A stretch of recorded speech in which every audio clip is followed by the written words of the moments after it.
A ball of mass m moving with a velocity v collide with the wall elastically as shown in the figure. After impact, the change in the angular momentum about p will be equal to. If I take this wall and let me take this point p over here and let the point of impact be somewhere over here at a distance d, and the ball is arriving from the left hand side making an angle theta.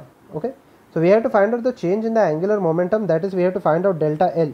Delta L will be equal to L2 vector minus L1 vector. Okay, this will be the change in the angular momentum. So change in the angular momentum, let us first find out this value. In order to find out the angular momentum, we want the perpendicular distance between the velocity and the r vector.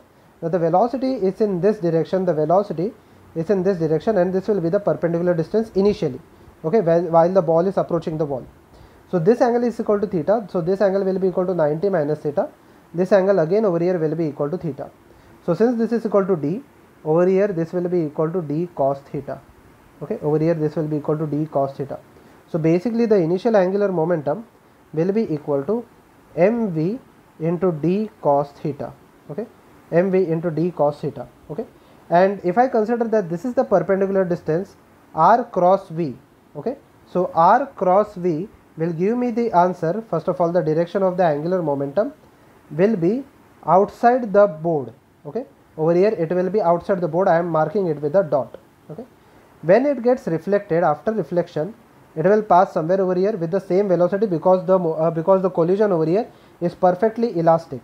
Okay, if it is perfectly elastic, this angle will also be equal to theta. When I extend this backwards, okay, now the perpendicular distance between the velocity and point P will be this distance. Okay, will be this distance. Again this angle is equal to theta, so this angle will also be equal to theta. Over here this angle will also be equal to theta, so this angle will also be equal to theta. Everything will be symmetric. Okay, so this distance will also be equal to d cos theta. Okay, now the r is in this direction and the velocity is in this direction. So if I draw the direction of angular momentum, it will be inside the board. Okay, it will be inside the board. So if outside the board it is positive, inside the board it will be negative, so it will be equal to minus mv d cos theta. So change in angular momentum, when I subtract both of them, it will be equal to, only in terms of magnitude, it will be equal to 2 mv d cos theta, which is equal to option number B.